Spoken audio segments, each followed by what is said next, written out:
नमस्कार, welcome to zoology 143। पिछली video में हमने डिस्कस किया था concept of coelom.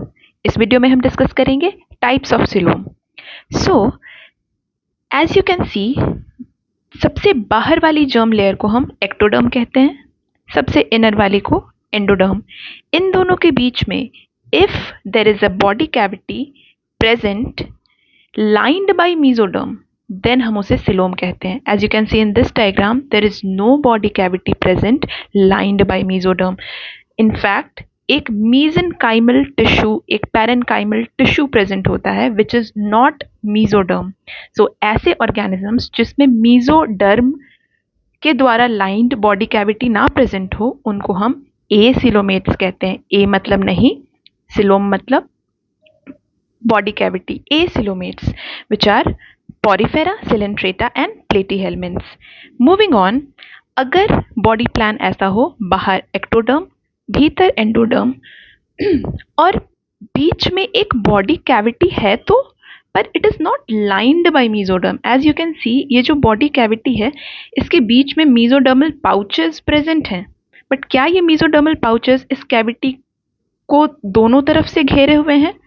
Absolutely not. सो ये कैविटी को हम कहते हैं, चलो तुम एक फॉल्स सिलोम हो, इसको हम सूडोसिलोम कह देते हैं। एग्जाम्पल इज एस्कैरिस और एस्केलमेंट्स और निमैटहेलमिन्थ्स। अगर बॉडी कैविटी ऐसी है जो दोनों साइड से, बाहर से भी और अंदर से भी मीजोडर्म से लाइंड है, as you can see in this diagram, एक horseshoe shaped body cavity दोनों तरफ से मीजोडर्म से लाइंड है, तो इस कैविटी को हम कहेंगे सिलोम।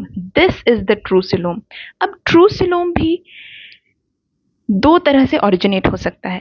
अगर तो मीजोडर्म की स्प्लिटिंग हो, स्प्लिटिंग को हम लैटिन में कहते हैं शीजो। शीजोसिलोमेट्स वो ऑर्गेनिजम्स हैं जो मीजोडर्म की स्प्लिटिंग हुई और फिर उस स्प्लिट पार्ट से एक एक सिलोम बन गया। This is schizocoelomates. इसका ट्रिक है आर्म, एनालिडा, आर्थ्रोपोडा और मोलस्का। वहीं अगर प्रिमिटिव गट या आर्केंटेरॉन के पाउचेस बने, आउट पॉकेटिंग हो और उससे सिलोम का निर्माण हो, then it is called enterocoelom, which is found in EHC, Echinodermata, Hemichordata and Chordata.